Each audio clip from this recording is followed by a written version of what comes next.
Hello and welcome back to my channel. If you're new here, my name is V and you're welcome to this video. So in today's video we're going to be checking out a video titled Elvis Presley and the Black Community.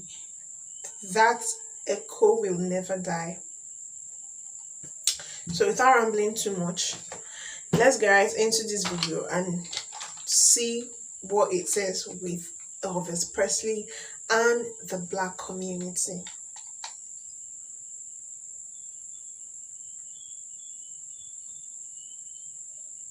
I thought he was a very beautiful, and still is, a very beautiful person, and his memory shall probably forever live on. Well, you ain't never gonna rabbit. You ain't no friend of mine. There is no room in this city for the vulgar performances of Elvis Presley. It's shocking. I watched him gyrate his legs and swivel his hips. And our parent-teachers group feels he should not be on television. We've set up a 20-man committee to do away with this vulgar, animalistic, nigger rock and roll bop. Our committee will check with the restaurant owners and the cafes to see what Presley records is on their machines and then ask them to do away with them. You've learned anything from the criticism leveled at you? No, I haven't. You haven't, huh? Because I don't feel that I'm doing anything wrong. You ain't nothing but a hound dog. You cry all the time. Rock and roll has got to go. And go it does at KWK. We're all through playing rock and roll records. This week is record-breaking week here at KWK. And after this week, no more rock and roll will be played on the air. The obscenity and vulgarity of the rock and roll music is obviously a means by which the white man and his children can be driven to the level with a nigger. It is obviously nigger music. Everybody mostly turned him down. And because first thing, he had Negroes' ways. This is what they didn't really at that time, they didn't want to accept. Mostly by black performers, and he, in essence, because of at that particular time the kind of backwards mental capability that many people had as judging a person because of the color of their skin, as somewhat still does exist. But back then it was worse, and he actually, because of him being a Caucasian brother, he was able to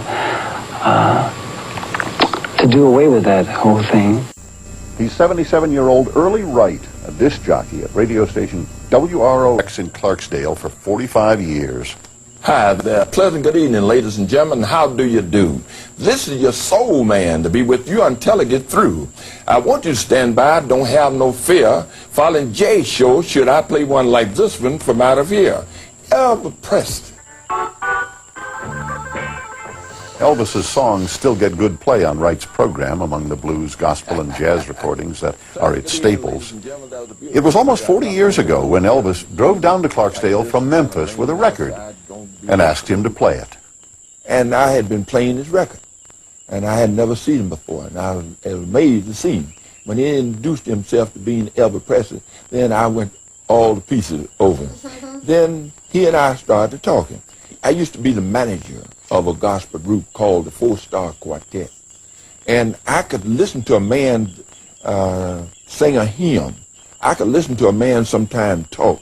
I did that. And I could pick him out whether he could fit in my group.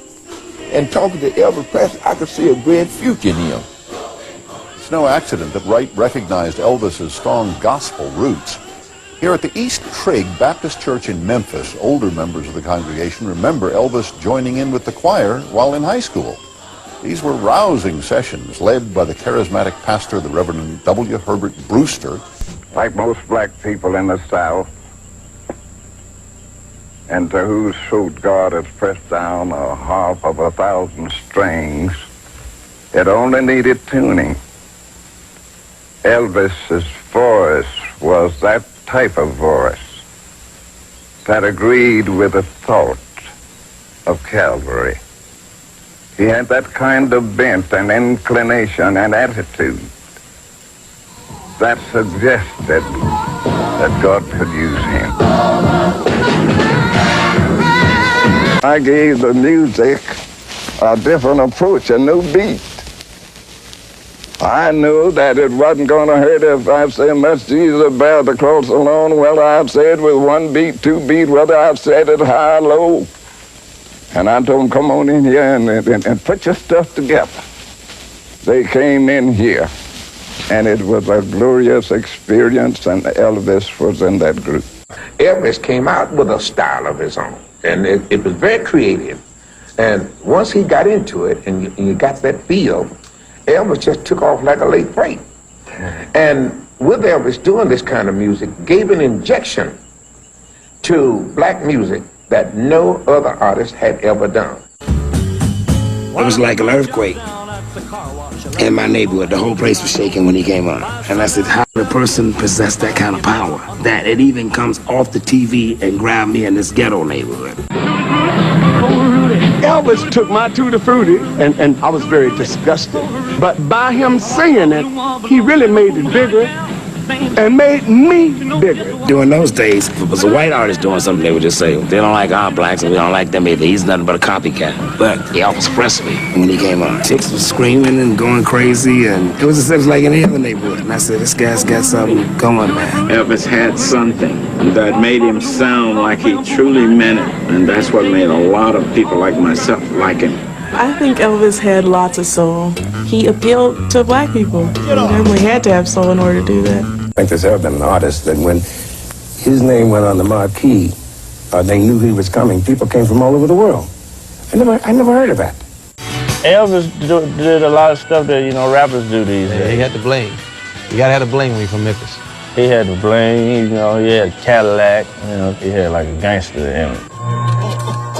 As the snow flies on a cold and gray Chicago morning, a poor little baby child is born in the ghetto. The song also resonates with people who've only met Elvis through his songs. Elvis talking about the hood, they talking about where we come from. Paul Beauregard and Jordan Houston are the Oscar-winning rap duo 3 6 Mafia. They grew up just 2 blocks from Graceland in one of Memphis's poorest neighborhoods. I want a CD scratcher. My mom used to always listen to this song when I was young. He talked about, things that she went through. She had my mom had a bunch of kids, like 9 kids. You know what I'm saying? That's how you get somebody to listen to your song. You talk about what they know about and what they want to hear. And she know about the ghetto because, she lived in the ghetto. In the ghetto. That's it. And his mama cries. But if there's one thing that she don't need, it's another hungry mouth to feed in the ghetto. After we find the part on the record that we want to use, we sample it into the drum machine or the keyboard. That way we can loop it like. My first line says, first I'm broke, so I hang out with the rat and roach. It's still broke, so I'm sleeping on apartment floors. So it's just like the struggle, what's going on in the hood. First I'm broke, so I hang out with the rat and roach. It's still broke, so I'm sleeping on apartment floors. And I was off beat, but it's all good, because it's on TV. Maybe do some edits, make me look cool, maybe put my name in the credits. Once we have all that ready, we load it into the drum machine and then pow! So he starts to roam the streets at night, and he learns how to steal, and he learns how to fight in the ghetto. Survival is an everyday task, watching your back for the man wearing the mask. I say you might get stuck if you in the hood looking like you came up. We ride old school whips, high off the ground right beside a player hill. It ain't bad as it seems, we still stay fly looking so clean. First I'm broke, so I hang out with the rat and roach. And still broke, cause I'm sleeping on apartment floors. The colors get up, kick when they smoke a brick. I never seen a drug dealer ever call it quits. The hood struggle is to make it, gotta get the change. See, every day is like a dark cloud full of rain. The feds tapping for what's dangerous when you hood trapping. So don't get lost in the sauce, slinging cold crackling.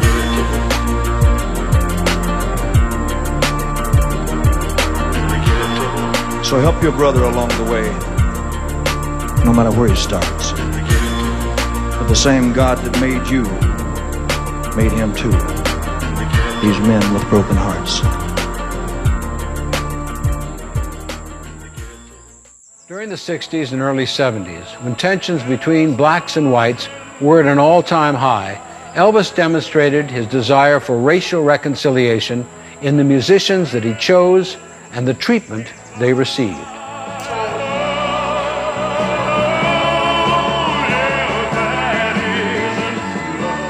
When we first decided to take the gig with Elvis, we had no idea that there would be any racial flack regarding it.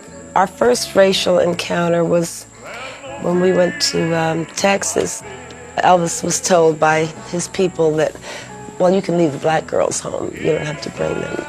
So Elvis wasn't going to do the Astrodome unless his girls could be with him.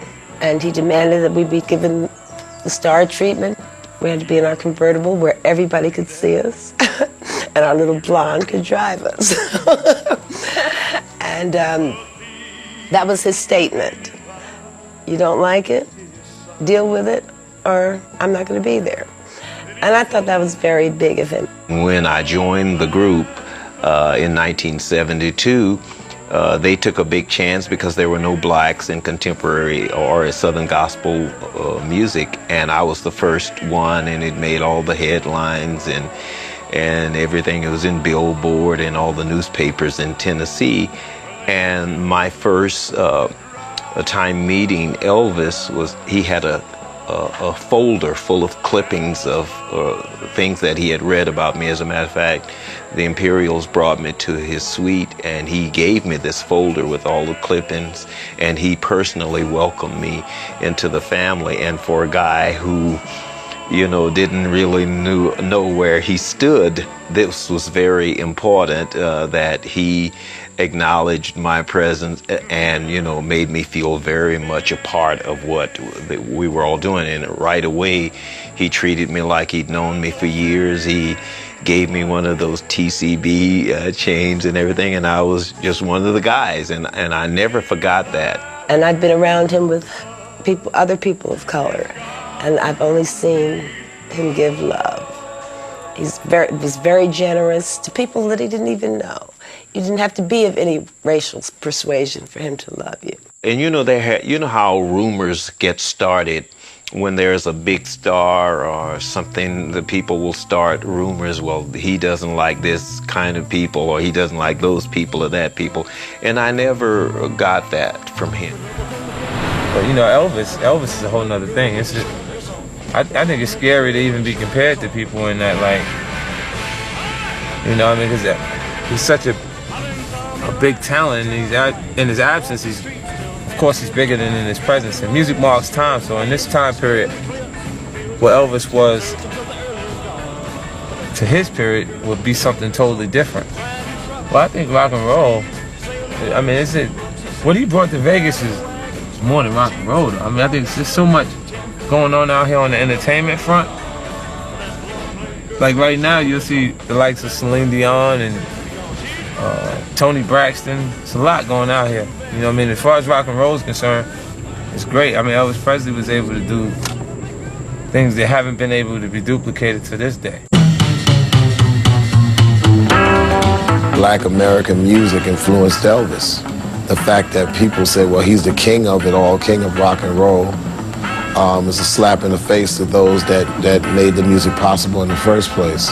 Not to say he wasn't brilliant. I think he was a fantastic, talented singer. I don't think he ripped them off. I think once something has been exposed, anyone can add or take from it if they like.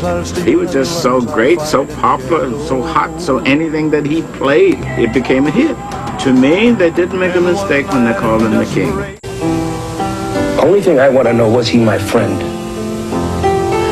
Did I enjoy him as a performer? Did he give the world of entertainment something? Yes, on all counts. And that's the name of that tune. He was a bundle of energy set to music. And that echo will never die. That echo will never die. Guys,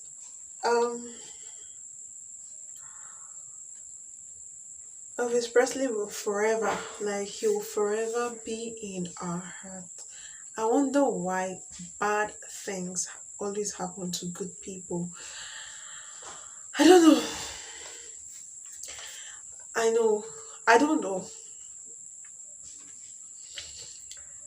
But according to the Bible, I'm a Christian. So according to the Bible lets us understand that in everything we should give thanks because God has a reason for why Elvis, like why we lost him so early, and I don't know, may his soul rest in peace, but you will forever be missed, Elvis, okay? Such a good man, like he was such a good man. I saw the movie Elvis Presley, like if you've not seen that movie, hello, please go check out that movie. The movie about the life of Elvis. Like guys, when I saw that movie, I was like, what is this? To the point that the manager had to, like, it was so, his love for the black was so hated by his own white fellows that his manager had to make him move away from that country at that time. He moved away from the country and went to, which other country was that? And he joined the military. That was when he met Priscilla from the movie. And I think that was a good thing that happened to him. If not, they wouldn't have had the lovely daughter. I mean, amazing. You see, when you go through hurdles and like when you go through shit in life, you just have to endure because you don't know where God is taking you. He might be taking you to a better place where you will meet a blessing. Anyways, guys, this was worth the watch. Rest in peace, Elvis, legendary man. He's a legend. And yeah, please like my video, like this video, subscribe if you are not, and all of that. See you in my next one. If you have a song title from Elvis that you'd want me to react to, just go ahead and leave the title in the comment section of this video. I'm going to check it out. Plus, I'm going to be linking my reaction playlist to all of Elvis Presley's songs, so go check it out. So thank you for watching and see you in my next one.